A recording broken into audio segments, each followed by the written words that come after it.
Hello everyone, welcome to my channel. आज हम लोग शुरू करेंगे सैलरी का जो डिफरेंट टाइप्स ऑफ अलाउंसेस है वो आज हम लोग सीखेंगे और ये तुम लोगों का एग्जाम के लिए बहुत ही इंपॉर्टेंट एक टॉपिक है। इस जो अलाउंसेस है, ये अलाउंस में से कोई इंपॉर्टेंट बहुत सारा अलाउंसेस है, जैसे house rent allowance, children education allowance, children hostel allowance, ये तुम लोगों का एग्जाम के लिए बहुत ही इंपॉर्टेंट है। ट्रांसपोर्ट अलाउंस और एंटरटेनमेंट, ये सब बहुत ही है। देखो, अब हम लोग पहले देखेंगे अलाउंस। अलाउंस का मतलब हम लोगों का जो सैलरी जो एम्प्लॉय जो है, एम्प्लॉय जब एम्प्लॉय को सैलरी देते हैं तब उसमें से क्या करते हैं, उसमें से बहुत कुछ और भी बेसिक सैलरी के साथ बहुत कुछ ऐड करके सैलरी देते हैं। वो जो अलग सा बहुत चीज ऐड रहता है उसमें से एक पार्ट है अलाउंसेस। अब देखो, अलाउंसेस 3 पार्ट में डिवाइडेड होता है। कितने पार्ट में डिवाइडेड होता है? 3 पार्ट में डिवाइडेड होता है। एक है क्या? एक है फुल्ली टैक्सेबल। इसका मतलब क्या है? जितना अलाउंसेस मिलेगा पूरा का पूरा टैक्स देना होगा। एक है पार्टली टैक्सेबल। पार्टली टैक्सेबल का मतलब क्या है? पार्टली टैक्सेबल का मतलब होता है जितना अमाउंट ऑफ अलाउंसेस मिलेगा उसका कुछ पोर्शन टैक्स देना होगा, कुछ पोर्शन पे नहीं देना होगा, मतलब कुछ पोर्शन एग्जेम्प्टेड होगा। और एक क्या होता है? Fully exempted. क्या होता है? Fully exempted. फुल्ली एग्जेम्प्टेड का मतलब कुछ अलाउंसेस ऐसा है जो अलाउंसेस के लिए कोई टैक्स ही देना नहीं होता। अब देखो, ये जो फुल्ली टैक्सेबल है इसका कुछ एग्जांपल लिख लो। डीए। डीए का मतलब डियरनेस अलाउंस, और you can write DP. DP मतलब डियरनेस पे। डियरनेस अलाउंस और डियरनेस पे सेम चीज है। अब क्या है? Medical allowance. क्या है? Medical allowance. मेडिकल अलाउंस ये भी बहुत इंपॉर्टेंट है। नेक्स्ट लिखो ट्रांसपोर्ट अलाउंस।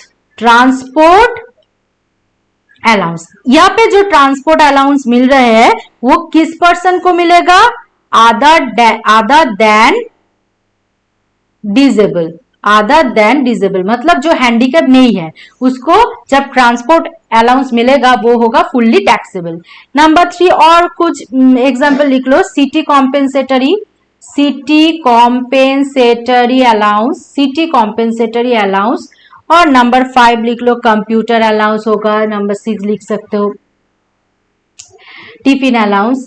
ये जो होता है ये सब होता है क्या? ये सब है fully taxable allowance. Fully taxable allowance, ठीक है।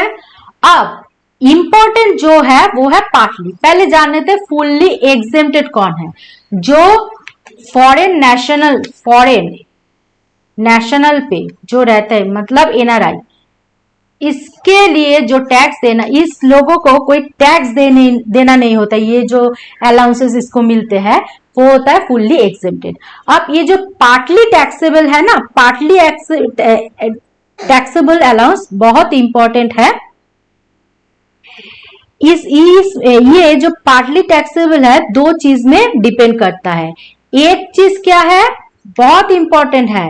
एक है exemption depends on actual expense income.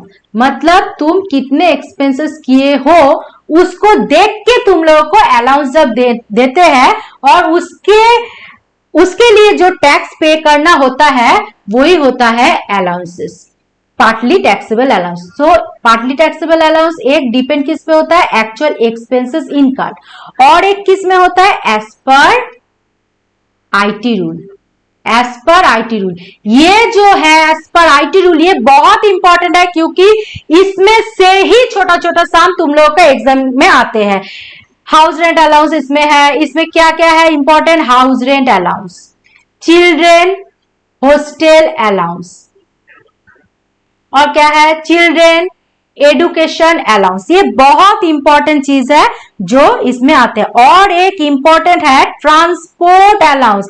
अब यहाँ पे जब ट्रांसपोर्ट अलाउंस आया था फुल्ली टैक्सेबल के लिए, किस लोगों को ये अलाउंस मिलते थे? डिजेबल। अगर कोई हैंडीकैप पर्सन और अगर कोई डिजेबल पर्सन को, यहाँ पे तो नॉन डिजेबल को मिल रहे थे, और अगर कोई डिजेबल को मिला अलाउंसेस, वो होगा पार्टली टैक्सेबल।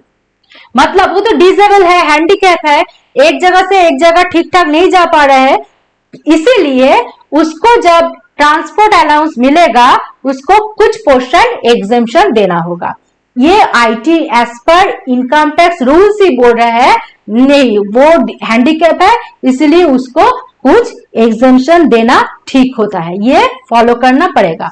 अब ये जो एग्जेम्पशन है depend on actual expenses incurred, इसमें से कुछ इंपॉर्टेंट जो है एग्जांपल रिसर्च लिख लो, रिसर्च अलाउंस ये ज्यादा नहीं आता है लेकिन वो बहुत इंपॉर्टेंट है। ट्रैवलिंग अलाउंस और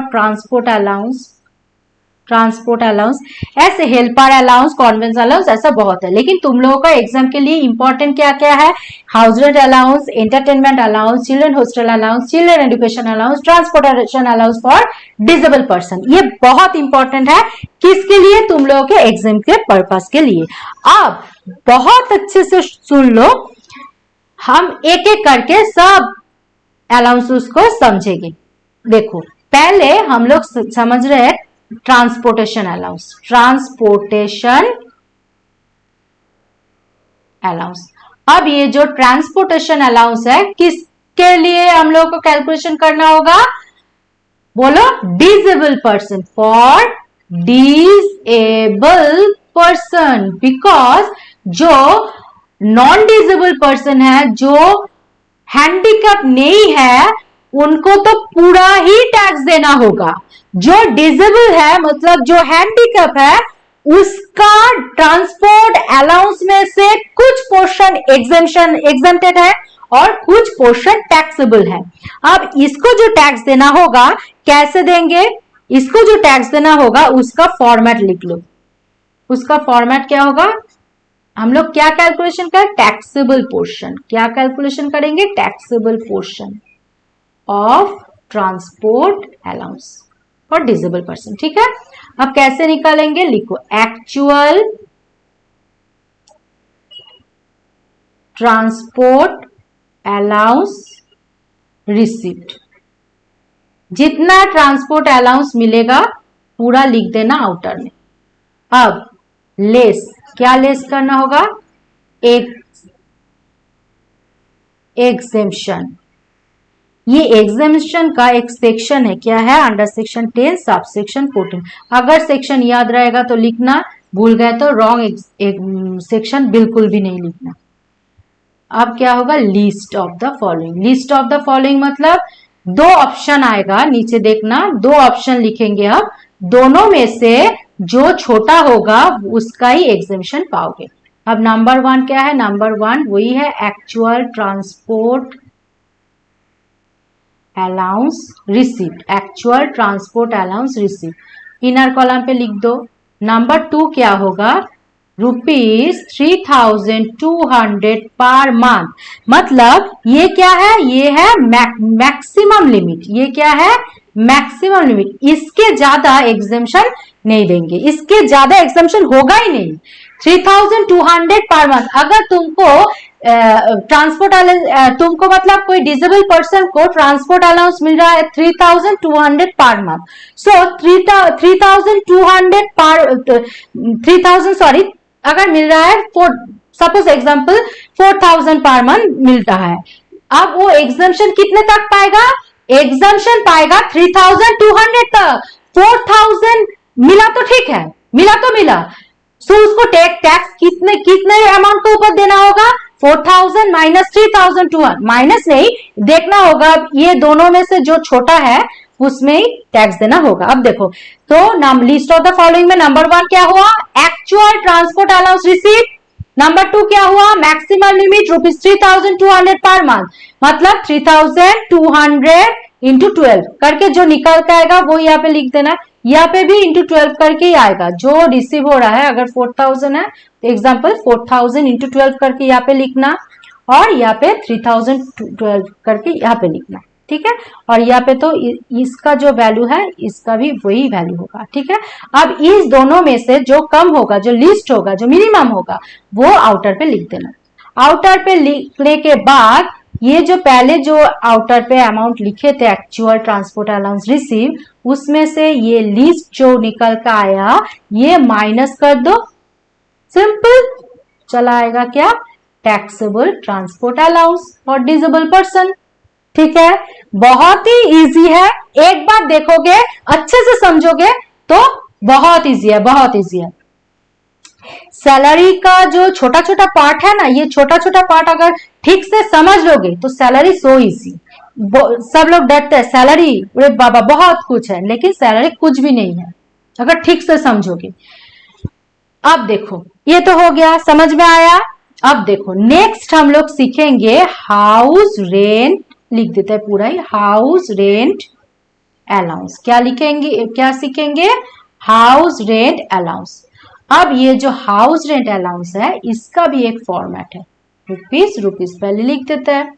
अब देखो यहाँ पे क्या लिखना है, actual house rent allowance receive, actual house rent allowance receive.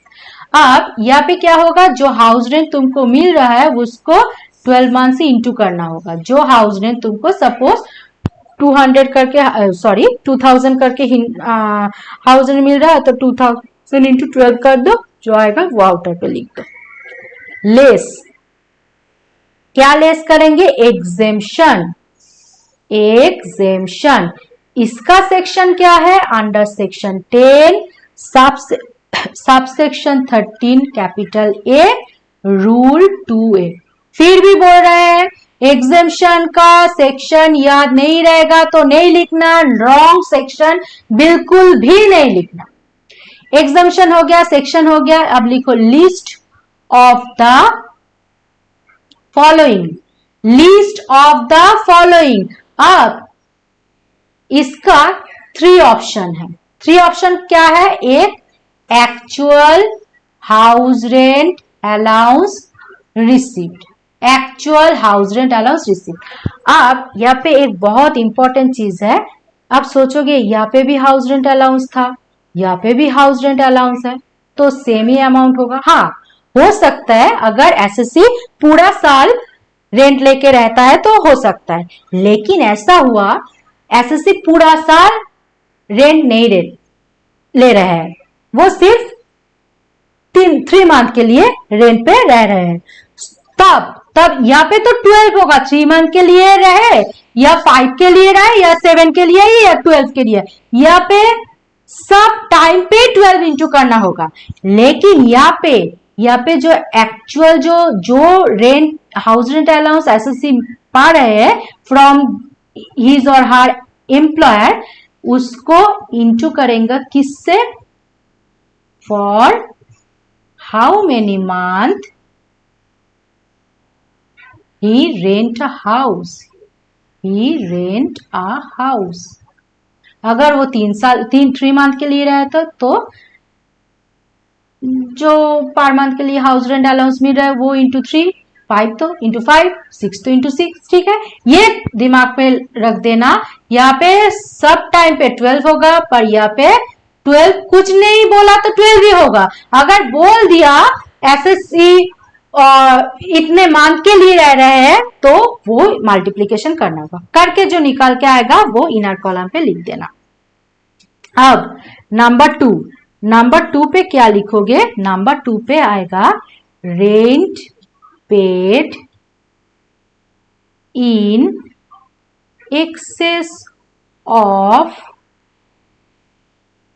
10% of salary, rent paid in excess of 10% of salary.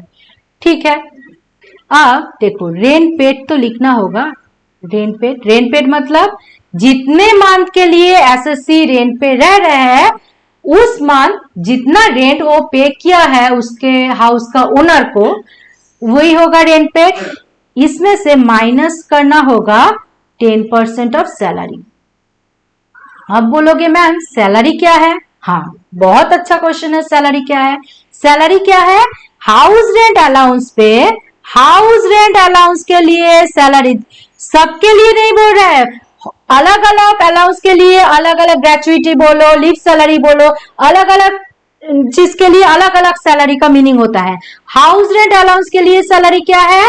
House rent allowance के लिए सैलरी है basic salary, basic salary plus DA. पूरा डीए नहीं है, only forming part, forming part of retirement benefit, forming part of retirement benefit, ठीक है। Plus और भी एक चीज आएगा, कमीशन। ये कमीशन भी सब टाइम नहीं आएगा, अगर वो कमीशन होगा fix percentage on turnover then ही आएगा, अदरवाइज नहीं आएगा। Fixed percentage on turnover, turnover का मतलब क्या है? टर्नओवर का मतलब है सेल्स। सेल के ऊपर ही तो हम लोग कमीशन देते हैं ना, सेल के ऊपर ही सर्टेन परसेंटेज चार्ज कर देता है तो कमीशन आ जाता है। अगर कमीशन वैसा है, कोई अदर टाइप में कमीशन है तो यहाँ पे नहीं लेंगे। अगर फिक्स परसेंटेज ऑफ कमीशन होगा, फिक्स परसेंटेज ऑफ टर्नओवर होगा तो वही कमीशन यहाँ पे लाएंगे। और डीए, डीए कितना लाएंगे? जो forming part of retirement benefit है वो डीए यहाँ पे आएगी। अगर कोई नॉन फॉर्मिंग पार्ट है डीए का, वो बिल्कुल भी हाउस रेंट अलाउंस का डीए पे, सैलरी का डीए पे नहीं लाना, ठीक है। सो सैलरी का मतलब हाउस रेंट अलाउंस में क्लियर हो गया। बेसिक सैलरी आएगा, डीए फॉर्मिंग पार्ट आएगा, कमीशन फिक्स परसेंटेज और टर्नओवर। यहाँ पे जो सैलरी कैलकुलेशन करके जो सैलरी निकल के आएगा, इसके ऊपर 10% चार्ज कर दो, जो वैल्यू निकल के आएगा वही होगा यहाँ पे। क्लियर हुआ? ठीक है। तो पूरा सेंटेंस क्या है? Rent paid in excess of 10% of salary, मतलब जितना रेंट पे किया उसमें से सैलरी का 10% माइनस कर दो। माइनस करने के बाद जो रेंट का एक्सेस वैल्यू रहेगा वही होगा ऑप्शन नंबर 2। वही क्या होगा? Option number 2। जो निकाल के आएगा वही यहाँ पे लिख दो। और लास्ट वन नंबर 3। नंबर 3 पे क्या होगा? 40% और 50% ऑफ सैलरी, 40% और 50% ऑफ सैलरी। आप सोचोगे क्यों मैम 2% लेके आया, 40% भी लिखा, 50%? कब लेंगे 40% और कब लेंगे 50%? हाँ, ये बहुत अच्छा क्वेश्चन है। ये देखो 40% कब लोगे? जब नॉन मेट्रोपॉलिटन सिटी होगा तब लोगे 40%। 50% कब लोगे? जब होगा मेट्रोपॉलिटन सिटी। मैम ये 40%, ये मेट्रोपॉलिटन सिटी क्या है? मेट्रोपॉलिटन सिटी 4 ही होता है। क्या क्या होता है? मेट्रोपॉलिटन सिटी, मेट्रोपॉलिटन सिटी 4 है। मेट्रोपॉलिटन सिटी कितना है? 4। कोलकाता, दिल्ली, मुंबई, चेन्नई, ठीक है। कोलकाता, दिल्ली, मुंबई, चेन्नई, कोलकाता, दिल्ली, मुंबई, चेन्नई, ये 4 है मेट्रोपॉलिटन सिटी। इसके बाद जो भी सिटी है वो क्या है? वो है नॉन मेट्रोपॉलिटन सिटी। वो क्या है? Non metropolitan city. अगर देखोगे एसएससी जिस सिटी पे रेंट पे घर लिया वो सिटी मेट्रोपॉलिटन सिटी है, तब लोगे 50% ऑफ सैलरी। अगर देखोगे वो city where the house is situated, वो सिटी नॉन मेट्रोपॉलिटन सिटी है, तब लोगे 40% ऑफ सैलरी। अब सैलरी क्या होगा? अब सैलरी क्या होगा? सैलरी जो यहां से निकल के आया था ना, यहां से जो निकल के आया था सैलरी, ये जो सैलरी हुआ था, ये नहीं, या इसमें जो सैलरी हुआ था, मतलब ये basic salary, DA forming part और कमीशन ऐड करके जो सैलरी आया था, इसमें जो सैलरी आया था वो उसका ही क्या लेंगे? 50% और 40%, और उसका 10% तो लेंगे rent paid in excess of 10% of salary, ठीक है। तो ये हो गया हाउस रेंट अलाउंस का फॉर्मेट। अब ये 50% और 40% जो भी होगा लिख लेना। अब लिखने के बाद देखना ये 3 वैल्यू में से 1, 2 एंड 3, इन तीनों में से विच एवर इज लोअर वो आउटर पे ले लेना, ठीक है। वो आउटर पे ले लेने के बाद ये जो पहले आउटर पे लिखा हुआ था actual house rent allowance receive, उसमें से ये माइनस कर दो तो निकाल के क्या आएगा? तो निकाल के आएगा टैक्सेबल हाउस रेंट अलाउंस। ठीक है, ठीक है।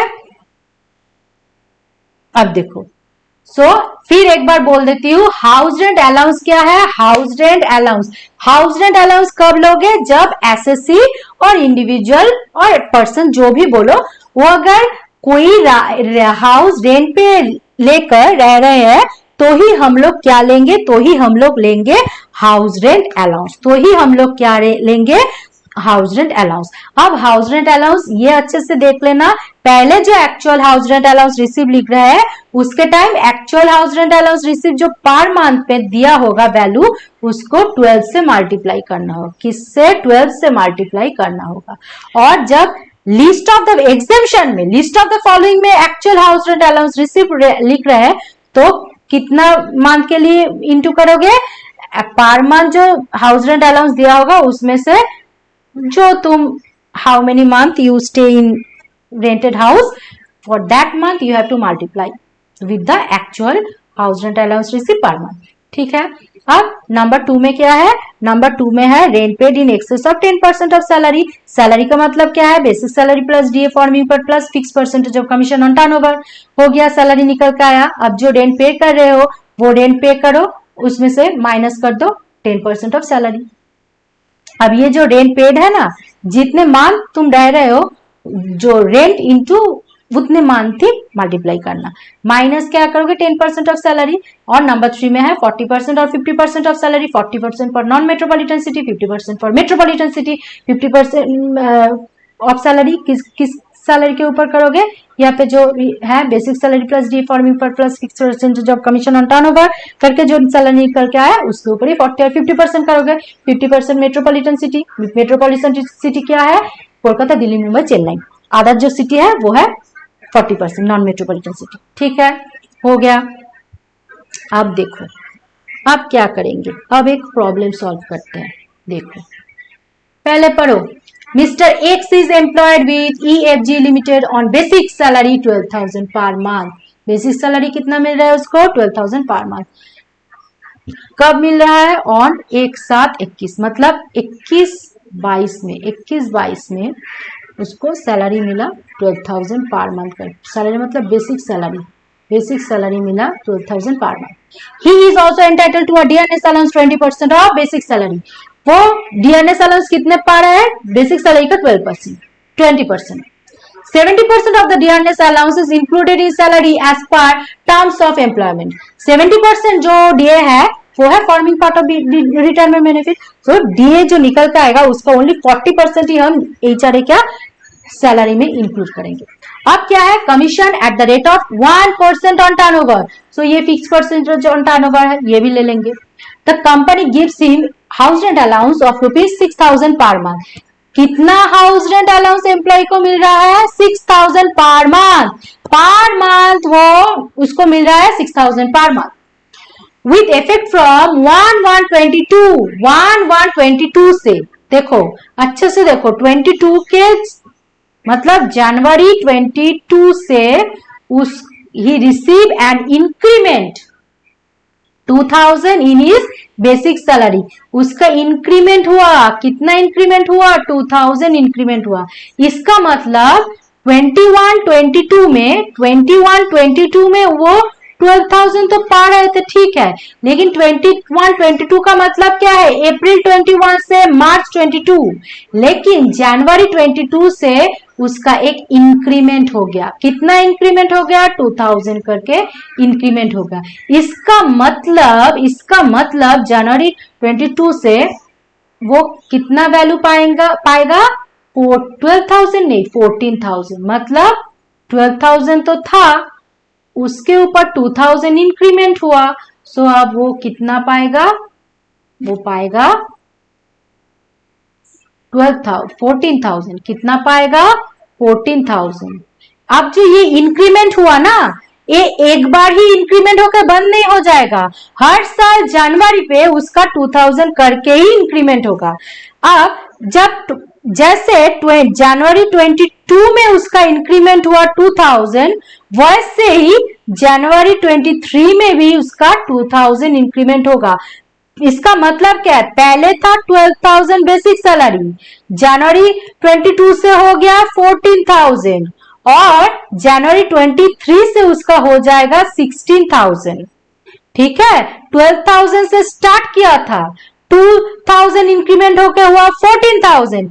अब 14,000 प्लस 14,000 प्लस 2,000 हो जाएगा जनवरी 23 से, और उसका वैल्यू कितना, उसका बेसिक सैलरी का वैल्यू क्या हो जाएगा, 16,000 फ्रॉम जनवरी 23। ठीक है, अब देखो ये समझ में आ गया। अब हम लोग सॉल्व करते, पहले क्वेश्चन को अच्छे से देख लो और एक स्क्रीनशॉट ले लो स्क्रीनशॉट, उसके बाद स्टार्ट करते हैं सम। देखो अब फॉर्मेट जो लिखा था पहले वही फॉलो करेगा, उसको फॉलो करके क्या लिखेंगे, पहले लिखो computation of house rent allowance, लिख देना फॉर द असेसमेंट ईयर इतना, फॉर द प्रीवियस ईयर। तो फॉर द असेसमेंट ईयर क्या है, तुम लोगों का असेसमेंट ईयर है 23-24 and relating to the previous year 22-23 लिख देते हैं। Computation of house rent allowance for the assessment year 23-24, ये लिखना होगा एग्जाम पे। रिलेटिंग टैक्स का कोई भी प्रॉब्लम दे तो ये तो लिखना ही होता है, सैलरी हो, हाउस रेंट, हाउस प्रॉपर्टी हो, जो भी हो, पीजीबीपी हो, जो भी हो, कैपिटल गेन हो, अदर इनकम फ्रॉम अदर्स हो, जो भी हो, ये लिखना ही होता है। For the assessment year 23-24 relating to the previous year 22-23 लिख लिया।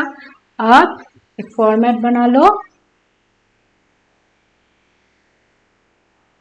फॉर्मेट बना के 2 रुपीस कॉलम कर दो। लिखो पहले actual house rent allowance received, actual house rent allowance receive.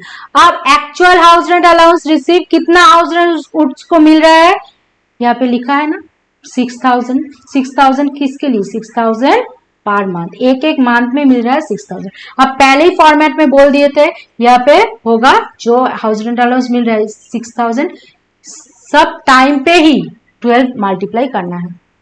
Outer पे लिख लो 72,000, यहाँ पे हर टाइम 12 ही होगा, इसका कोई चेंज नहीं होगा। लेस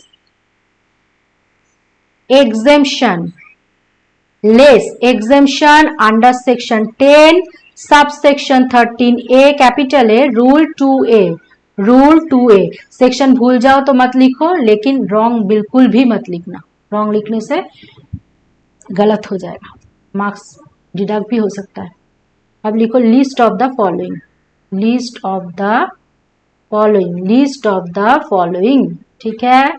लिखने के बाद नंबर 1 2 करके अब शुरू करते, लिखो एक्चुअल, नंबर 1 पे क्या होगा, actual house rent allowance receive, क्या होगा, actual house rent allowance receive.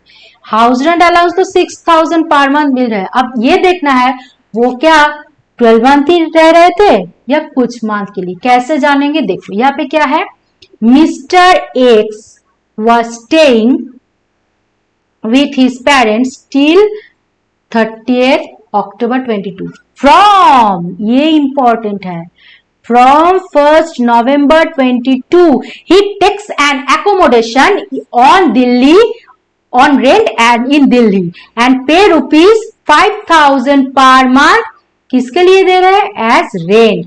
सो वो पूरा साल दिल्ली में रेंट एकोमोडेशन लेके रेंट नहीं दिया, ओनली फ्रॉम 1st November 22 से वो रेंट में एक हाउस लिया। कहां पे लिया, दिल्ली पे लिया। इसका मतलब कौन सा सिटी पे लिया, मेट्रोपॉलिटन सिटी पे लिया। क्लियर है। सो नंबर 3 पे होगा 50% ऑफ सैलरी।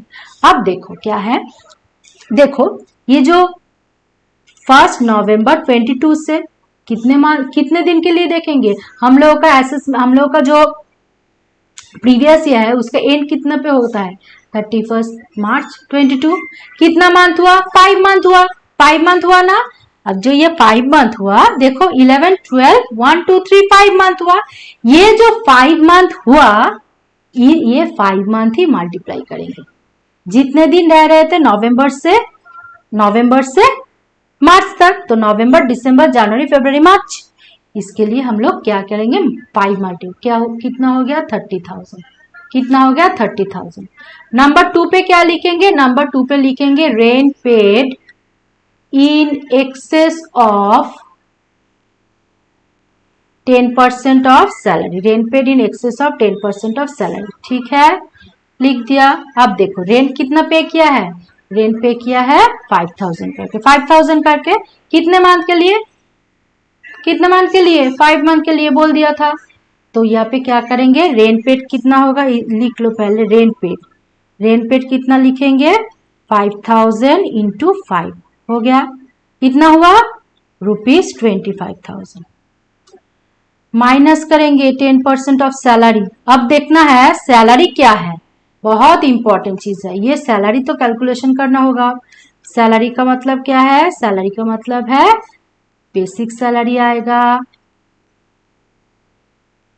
उसके साथ प्लस होगा डीए, उसके साथ क्या होगा, सॉरी डीए फॉर्मिंग पार्ट, क्या होगा डीए फॉर्मिंग पार्ट, पहले लिख लेते हैं उसके बाद कैलकुलेशन बोलते हैं, फॉर्मिंग पार्ट। और भी एक चीज ऐड होता है, क्या होगा, ऐड होता है कमीशन। कमीशन क्या होगा, fix percentage on turnover, fix percentage on turnover. Turnover का मतलब क्या है, टर्नओवर का मतलब है सेल्स। अब देखो basic salary is very important for this problem. अब देखो बेसिक सैलरी क्या है, बेसिक सैलरी क्या है, बेसिक सैलरी है उसका, बोलो तो पहले ही समझा दिए थे ना, पहले ही समझा दिए थे। देखो फिर बैक करते हैं, देखो जनवरी 22 से उसका इंक्रीमेंट हो गया 2,000 होके सर बेसिक सैलरी हो गया था 14,000। उसके बाद जनवरी 23 में भी इंक्रीमेंट होगा बोल दिए थे, एक बार इंक्रीमेंट होके नहीं रुकता है, उसके बाद भी वही मंथ पे इंक्रीमेंट होगा। सो क्या होगा 2,000 होके अब कितना हो गया 16,000। सो हम लोगों का प्रीवियस ईयर क्या है, हम लोगों का प्रीवियस ईयर है अप्रैल 22 से मार्च 23, अप्रैल 22 से मार्च 23। लेकिन ये जो एसएससी है मिस्टर एक्स, ये पूरा साल रेंट में नहीं रह रहे थे, ये ओनली 5 मंथ के लिए रेंट पे रह रहे थे। ये 5 मंथ है ना, ये 5 मंथ के लिए रह रहे थे। अब जो ये 5 मंथ है, ये 5 मंथ जो है, ये 5 मंथ के देखो 1/11/22 तक इसका सैलरी क्या होगा, 1/11/22 तक इसका सैलरी कितना होगा 14,000। कितना होगा 14,000, मतलब 14,000 इंटू 2। और ये जो रिमेनिंग 3 मंथ है इसके लिए उसका सैलरी रहेगा 16,000 इंटू 3, 14,000। क्यों होगा, फिर से एक बार बोलो मैम, बोल देते हैं। जनवरी 22 से उसका इंक्रीमेंट हुआ, उसका पहले बेसिक सैलरी था, वो जब ज्वाइन किए तो उसका सैलरी था 12,000। जनवरी 22 से इंक्रीमेंट हुआ 2,000 होके सैलरी हो गया 14,000। फिर 23 जनवरी में एक इंक्रीमेंट होगा 2,000 होके अब सैलरी हो गया 16,000। इसका मतलब क्या है, जनवरी 22 से उसका सैलरी हुआ था 14,000। सो ये जनवरी 22 से दिसंबर 22 तक उसका सैलरी 14,000 ही रहेगा। सो ये जो पीरियड है नवंबर और दिसंबर, ये 22 का 2 पीरियड है, ये 22 का जो 2 पीरियड है इसमें उसका सैलरी क्या होगा 14,000 इंटू 2 फॉर 2 मंथ्स। अब जनवरी 23 से दिसंबर 23 तक उसका सैलरी होगा 16,000। 14,000 में से फिर से 2,000 इंक्रीमेंट हो गया, होके उसका सैलरी हो गया 16,000। इसीलिए 23 से, मतलब ये जो पीरियड है ये 23 जनवरी टू दिसंबर हो रहा है ना, इसीलिए ये 16,000 इंटू 3। ठीक है, तो बेसिक सैलरी क्या होगा, बेसिक सैलरी होगा 14,000 इंटू 2 प्लस 16,000 इंटू 3। कितना आएगा देखो 6,000, 76,000। ठीक है, अब बोलो तो डीए क्या होगा, डीए है, डीए क्या बोला है, डीए कितना है, डीए है 20% ऑफ बेसिक सैलरी। ठीक है, लेकिन ये जो 20% करके निकाल के आएगा उसका पूरा हम लोग HRA का सैलरी पे नहीं लेंगे, ओनली 70% लेंगे। क्यों? यही तो है ना forming part. Dearness allowance is included salary as per the employment, as per the terms of employment का मतलब ही है फॉर्मिंग पार्ट। क्या है? Forming part. तो क्या लेंगे? सैलरी हम लोग का आया बेसिक सैलरी का 20%, मतलब बेसिक सैलरी क्या है? ये है ना बेसिक सैलरी 76,000, इसका 20% ले लिया पूरा। ये इसमें से ओनली 70% लेंगे। क्यों 70% लेंगे? क्योंकि 70% है फॉर्मिंग पार्ट। कैलकुलेशन करो, निकाल के आएगा 10,640। अब लास्ट में एक चीज रहेगा, वो होगा कमीशन। अब कमीशन देखो, कमीशन क्या है? कमीशन देखो, कमीशन कितना है? कमीशन है 1% on turnover, 1% on turnover of ₹12 lakh, मतलब 12 लाख का 1%, ठीक है। 60% अचीव बाय हिम, इसके अचीव कितना हुआ? 60% अचीव हुआ। कितना अचीव हुआ? 60% अचीव हुआ। सो हम लोग 60% ही लेंगे। मतलब क्या है?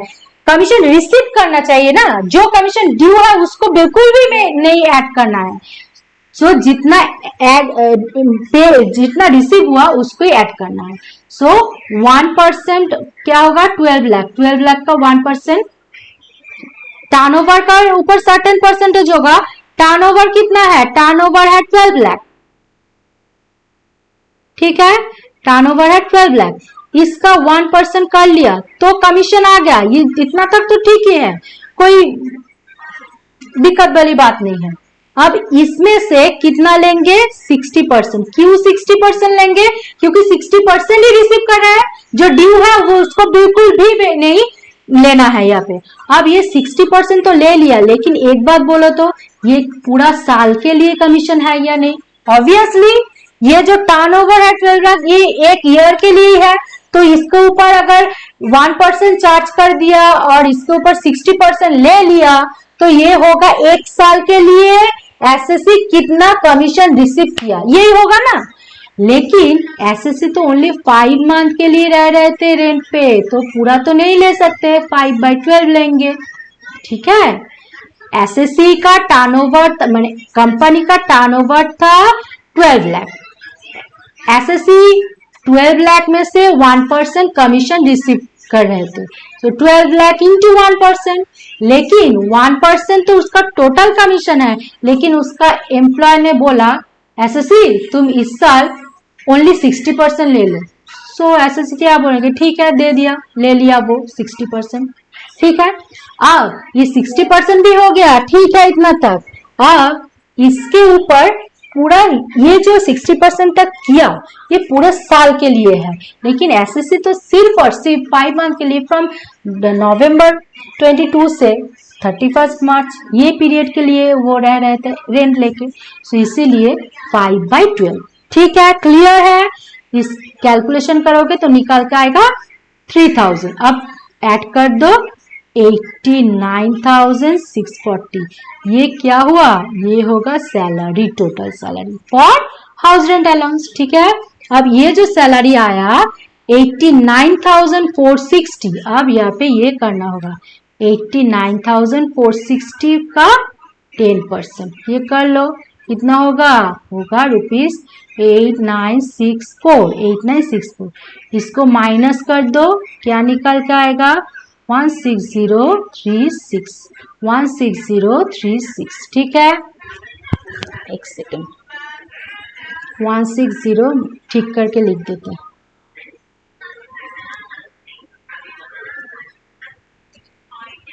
16036, ठीक है। ये हो गया एग्जेम्पशन नंबर 2। और भी एक एग्जेम्पशन रहेगा, वो है नंबर 3। क्या है?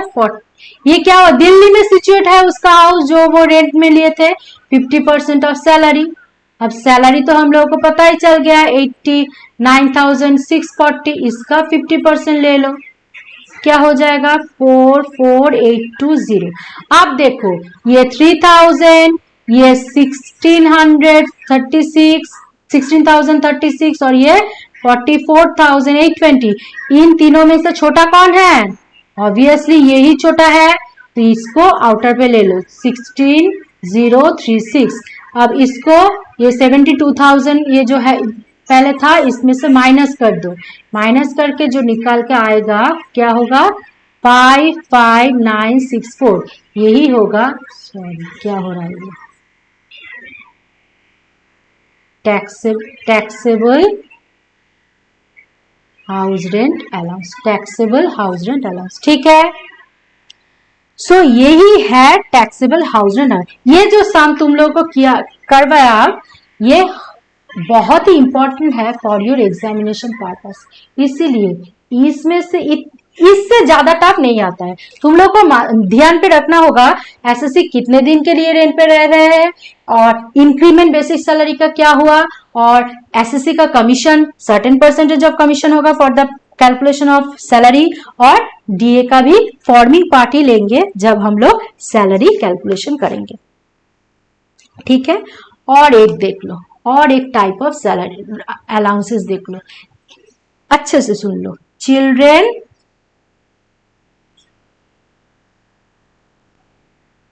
क्या होगा? पहले एंटरटेनमेंट अलाउंस बोल देते हैं। एंटरटेनमेंट अलाउंसेस, एंटरटेनमेंट अलाउंस, ये जो एंटरटेनमेंट अलाउंस ये दोनों ही पाते हैं। देखो गवर्नमेंट एम्प्लॉय को भी मिलेगा और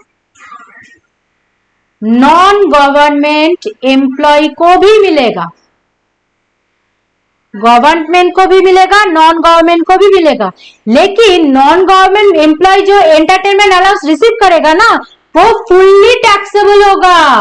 वो क्या होगा? फुल्ली टैक्सेबल, ठीक है। और जो non government employee entertainment allowance जो पाएगा, अब देखो, एक होगा fully taxable monetary receive to be determine gross income from salary. जब ग्रॉस इनकम, इसका दोनों चीज होगा, इसका दोनों चीज होगा। क्यों दो डिविजन किया है? इसीलिए किया है, इसमें दोनों डिविजन होगा। जो एक्चुअल मिलेगा वो अलाउंसेस में ऐड करना है। क्या होगा? अलाउंस में ऐड होगा। और इसका डिडक्शन एक मिलेगा, इसका और एक डिडक्शन भी मिलेगा। डिडक्शन का सेक्शन क्या है? 16 under section 16 subsection 2, under section 16 subsection Roman 2। सो एंटरटेनमेंट अलाउंस अगर नॉन गवर्नमेंट एम्प्लॉय को मिल रहा है तो वो फुल्ली टैक्सेबल है, और अगर एंटरटेनमेंट अलाउंस गवर्नमेंट एम्प्लॉय को मिलेगा वो होगा टैक्सेबल, गवर्नमेंट एम्प्लॉय को मिलेगा तो वो होगा टैक्सेबल, वो होगा नॉन गवर्नमेंट एम्प्लॉय।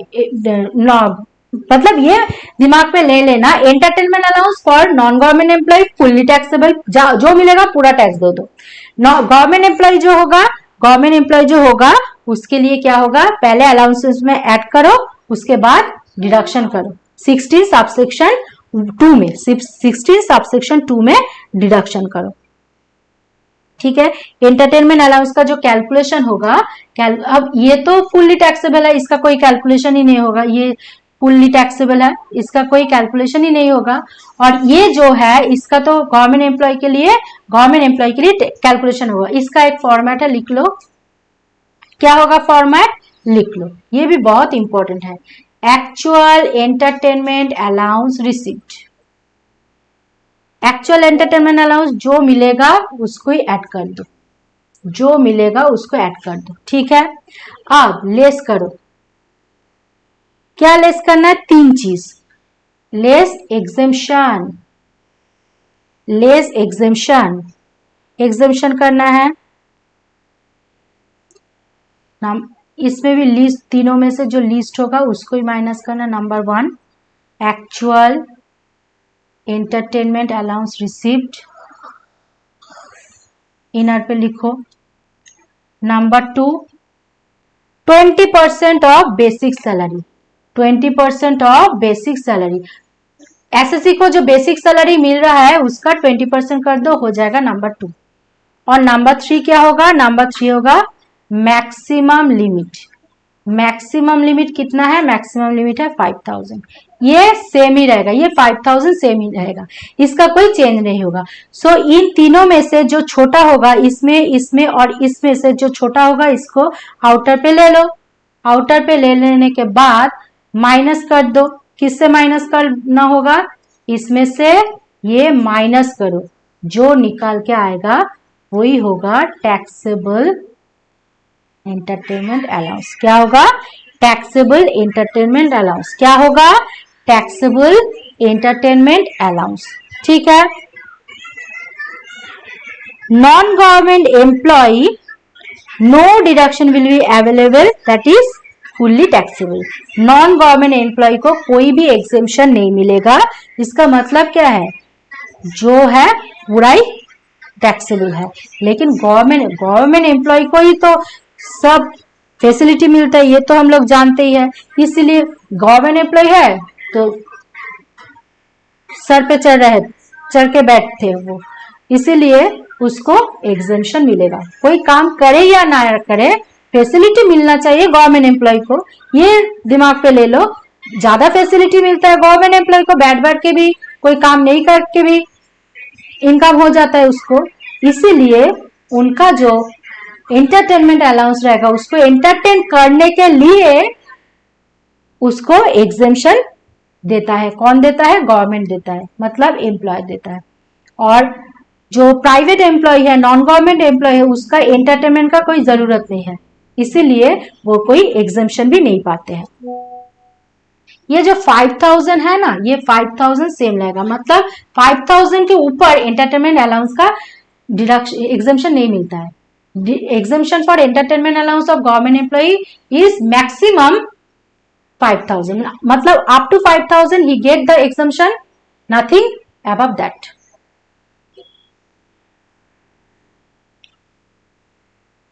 ठीक है, ये हुआ एंटरटेनमेंट अलाउंस। क्या हुआ, एंटरटेनमेंट अलाउंस। अब और दो है, क्या है, एक है, ये बहुत इजी है, children education, children education allowance. Children education allowance, इसका भी एक फॉर्मेट, ये फॉर्मेट देख लो फिर हो जाएगा। इसका क्या होगा, actual children education allowance received, actual children education allowance receive outer में लिखो, और लेस क्या होगा, लेस एग्जेम्पशन होगा ₹100 per month for maximum 2 children, for maximum 2 children. उसका अगर 3 भी किड्स है तो भी उसको 2 चिल्ड्रेन के लिए ही डिडक्शन एग्जेम्पशन मिलेगा। ठीक है, तो मैक्सिमम कितना तक मिलेगा, 2 चिल्ड्रेन। ये कॉलम नहीं करो, बस छोड़ दो, माइनस कर दो, जो आएगा ये होगा टैक्सेबल चिल्ड्रेन एडुकेशन अलाउंस। ठीक है, मतलब एडुकेशन के लिए पर मंथ ₹100 एग्जेम्पशन मिल रहा है, और कितने के लिए, मैक्सिमम 2 चिल्ड्रेन। अगर उसका एसएससी का अगर 3 चिल्ड्रेन है, 3 चिल्ड्रेन को ही अलाउंस मिल रहा है, तो यहाँ पे इंटू 3 कर सकते हो, यहाँ पे इंटू 3 करो, लेकिन यहाँ पे ओनली 2 ही मल्टीप्लाई करना। ठीक है, और लास्ट वन, और एक है लास्ट वन, यहाँ पे देख लो, चिल्ड्रेन, यहाँ पे लिख देता है children hostel allowance, children hostel allowance. Education के जैसे ही सेम है, सेम होगा, सिर्फ यहाँ पे होगा actual children hostel allowance received. ठीक है, यहाँ पे ₹1 कलम करो, अमाउंट लिखो, माइनस क्या होगा, माइनस होगा एग्जेम्पशन, क्या होगा, एग्जेम्पशन होगा, यहाँ पे था, यहाँ पे क्या था, यहाँ पे था 100, यहाँ पे होगा, यहाँ पे क्या होगा 200, यहाँ पे क्या होगा 200, क्या होगा 200। ठीक है, ये देखो, क्योंकि एडुकेशन है, एडुकेशन में 100 और उसका तो खर्च कम होता है ना, इसलिए हॉस्टल के लिए क्या होगा, हॉस्टल के लिए होगा, कहा गया, हॉस्टल के लिए होगा ₹300 पर मंथ, मैक्सिमम 2 चिल्ड्रन। सो एडुकेशन कम खर्च है 100, हॉस्टल पे रह के एडुकेशन ले रहे हैं, ज्यादा खर्च है 300। सो इसलिए यहाँ पे 300, यहाँ पे 100, जो आएगा माइनस कर दो, निकाल के आएगा taxable children hostel allowance, taxable children hostel. So यही सब है तुम लोगों का अलाउंसेस। ये जो अलाउंसेस है ये बहुत इंपॉर्टेंट है फॉर योर एग्जाम पर्पस। सो अच्छे से देख लो, ये अगर देख लोगे तो पूरा अलाउंसेस ही कंप्लीट हो जाएगा, ठीक है। So thank you. अगर वीडियो अच्छा लगा तो कमेंट कर देना, लाइक कर देना, प्लीज सब्सक्राइब कर देना channel. Thank you so much.